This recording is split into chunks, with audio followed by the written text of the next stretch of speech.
Hi friends, இன்றைக்கி வீடியோவில் நம்ம பார்க்க போகிற ரெசிபி என்னென்னு பார்த்தீங்கன்னா, பூண்டும் கருவேப்பிலையும் வச்சு தாங்க நம்ம பூண்டு குழம்பு செய்ய போகிறோம்.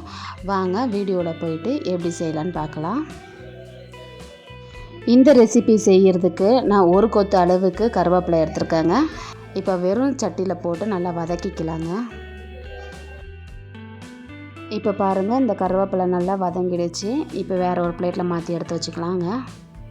இப்போ நம்ம குழம்பு பண்ணுறதுக்கு ஸ்டார்ட் பண்ணிடலாங்க. நான் ஒரு கடாயில் நல்லெண்ணெய் சேர்த்துருக்குறேங்க. நல்லெண்ணெய் காஞ்சதுக்கப்புறமா கொஞ்சமாக நான் கடுகு சேர்த்துருக்குறேன். கடுகு சேர்த்ததுக்கப்புறமா 1/4 ஸ்பூன் அளவுக்கு வெந்தயம் சேர்த்துருக்குறேன். 1/2 ஸ்பூன் அளவுக்கு சீரகம் சேர்த்துருக்குறேன். 1/2 ஸ்பூன் அளவுக்கு மிளகு சேர்த்துருக்கேங்க. இப்போ இது கூடவே சின்ன வெங்காயமும் பூண்டும் சேர்த்துருக்குறேங்க. இப்போ சேர்த்துட்டு வெங்காயமும் பூண்டையும் நல்லா வதக்கிக்கலாங்க. இப்போ இந்த வெங்காயம் பூண்டு நல்லா கோல்டன் கலரில் வரட்டுங்க. பாருங்கள், இப்போ நல்லா கலர் சேஞ்ச் ஆகி ரெடி ஆகிடுச்சு. இப்போ நம்ம அரைச்சி வச்சுருக்கிற கருவேப்பிலை பொடியை சேர்த்துக்கலாங்க.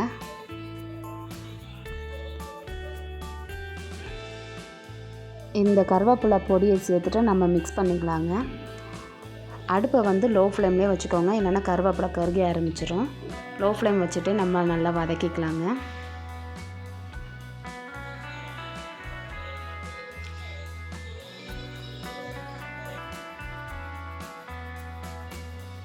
இப்போ பாருங்கள், இந்த கருவேப்பிலை பொடி வந்து நல்லா மிக்ஸ் ஆகி ரெடி ஆகிட்டுருக்கு. இப்போ வெங்காயமும் பூண்டும் கருவேப்பிலை பொடியும் சேர்த்து நல்லா மிக்ஸ் பண்ணியாச்சு. இது கூடவே 4 தக்காளி பழம் எடுத்துருக்குறாங்க, நல்லா பழுத்ததாக. அதை நல்லா பேஸ்ட்டு மாதிரி அரைச்சிட்டு இது கூட சேர்த்துக்கலாங்க. சேர்த்துட்டு நம்ம நல்லா மிக்ஸ் பண்ணிக்கலாம். மிக்ஸ் பண்ணிவிட்டு இப்போ நல்லா கொஞ்சம் கொதிக்க விட்டுறலாங்க.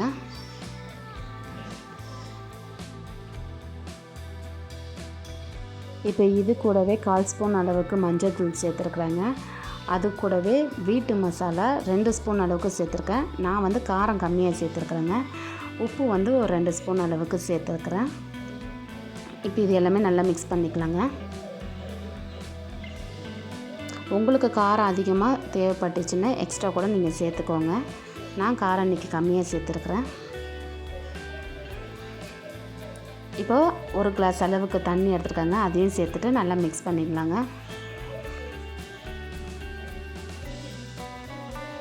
மிக்ஸ் பண்ணதுக்கப்புறமா இப்போ ஒரு கொதி வரட்டுங்க.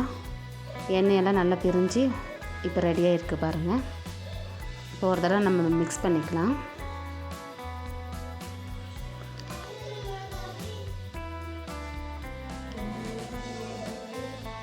இப்போ மிக்ஸ் பண்ணதுக்கப்புறமா நம்ம புளி தண்ணி சேர்த்துக்கலாங்க.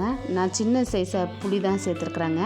ஏற்கனவே நம்ம 4 தக்காளி பழம் போட்டிருக்கனால கொஞ்சமாக புளி சேர்த்தா போதும், இல்லைன்னா புளிப்பு வந்து அதிகமாகிடும். இப்போ நல்லா மிக்ஸ் பண்ணதுக்கப்புறமா கொதி வரட்டுங்க. பாருங்கள், இப்போ நல்லாவே கொதிக்க ஆரம்பிச்சிருச்சு.